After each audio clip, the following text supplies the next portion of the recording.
बोली गजानंद गणपति महाराज की जय। मुक्तिबोध परिवार में आप सभी का पुनः स्वागत। आज हम बात करेंगे स्त्रियां श्राद्ध कर सकती हैं या नहीं कर सकती हैं। हम सभी के मन में एक प्रश्न आता है कि क्या स्त्रियों को श्राद्ध करने का, पिंडदान करने का अधिकार है या नहीं है। तो हम इसके लिए दो प्राचीन प्रमाण लेंगे या कथाएं लेंगे जो रामायण से संबंधित हैं, जो मैंने गुरुजनों से श्रवण की है, जिन्हें हम कथा को साक्ष्य मानकर यह निर्णय ले सकते हैं कि स्त्रियां श्राद्ध कर सकती हैं, पिंडदान कर सकती हैं। पर इस बात का भी हमें विशेष ध्यान देना चाहिए कि प्राथमिकता पुरुषों को, यदि कोई परिस्थितियां ऐसी निर्मित हो कि पुरुष ना कर पाए श्राद्ध कर्म, तो स्त्रियां भी उनकी अनुपस्थिति में वह कर्म को कर सकती है। इस बात का हमें ध्यान रखना चाहिए। पहली कथा आती है माता सीता जी की। कथा आती है कि दशरथ जी के पिंडदान के समय राम जी और लक्ष्मण भैया श्राद्ध कर्म और पिंडदान से संबंधित व्यवस्था करने के लिए अन्यत्र कहीं गए हुए थे और श्राद्ध का समय नजदीक आ गया था, पिंडदान का समय नजदीक आ गया था। अपराह्न का समय होता है सर्वविदिते। और जब माता सीता ने देखा कि अभी भगवान राम, लक्ष्मण जी नहीं आए हैं और पिंडदान का समय निकला जा रहा है,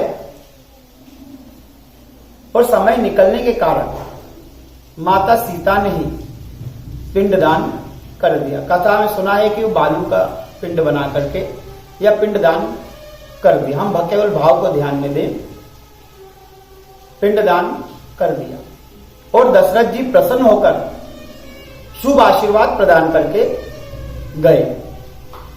कुछ समय पश्चात भगवान श्री राम पधारे, उनके साथ लक्ष्मण भैया जी पधारे। अब माता सीता ने कहा कि प्रभु, आपको विलंब हो रहा था और समय निकलता जा रहा था, इसलिए मैंने स्वयं पिंडदान कर दिया।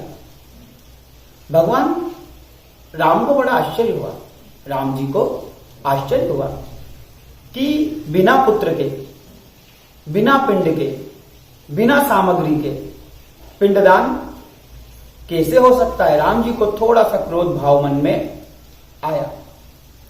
उस समय सीता मैया ने कहा कि देखिए, मैंने कुछ लोगों की साक्षी में वह पिंडदान किया है।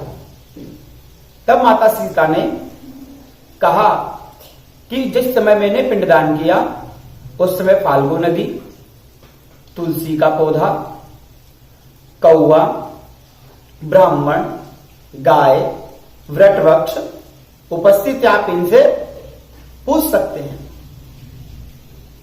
राम जी को क्रोध में देख करके फाल्गु नदी ने, तुलसी के पौधे ने, कौवे ने, गाय ने, ब्राह्मण ने, इन पांचों ने मना कर दिया कि नहीं, ऐसे कोई पिंडदान नहीं होता, पिंडदान नहीं हुआ।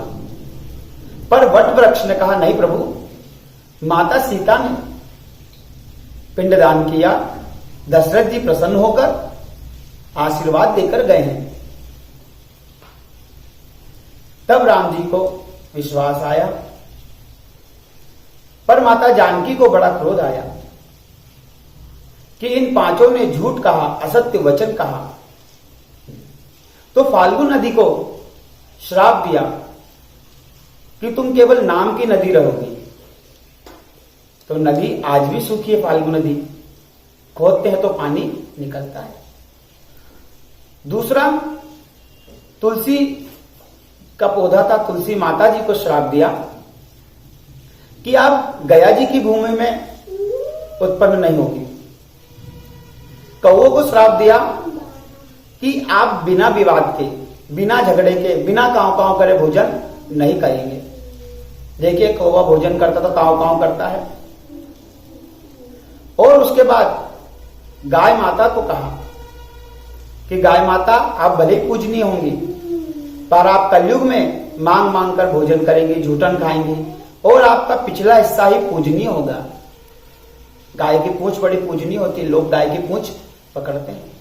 और ब्राह्मण देवता को भी कहा कि आपने भी क्रोधवश, राम जी के क्रोधवश असत्य वचन कहे, इसलिए आप कभी संतुष्ट नहीं होंगे, मन में एक अशांति रहेगी।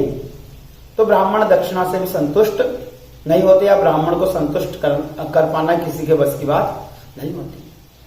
और वट वृक्ष से प्रसन्न होकर माता सीता ने वरदान दिया कि आपकी आयु दीर्घ होगी और सौभाग्यवती स्त्रियां अपने पति की लंबी आयु के लिए आपसे प्रार्थना करेंगी। इसलिए वट वृक्ष को आज पूजा जाता है।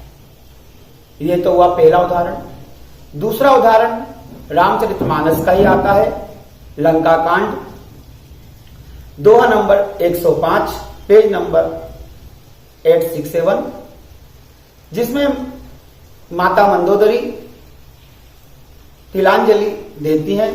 वह दुआ इस प्रकार है, मंदोदरी आदि सब देई तिलांजलि काय, भवन गयो रघुपति गुण गण वर्णत मन माही, लखन सिया रामचंद्र शंकर हरिओम।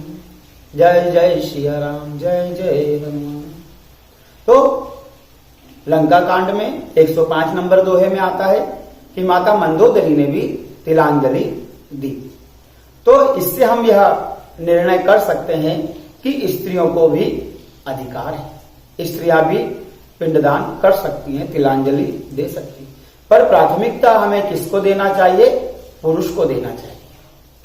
पुरुष को देना चाहिए, पुत्र को देना चाहिए।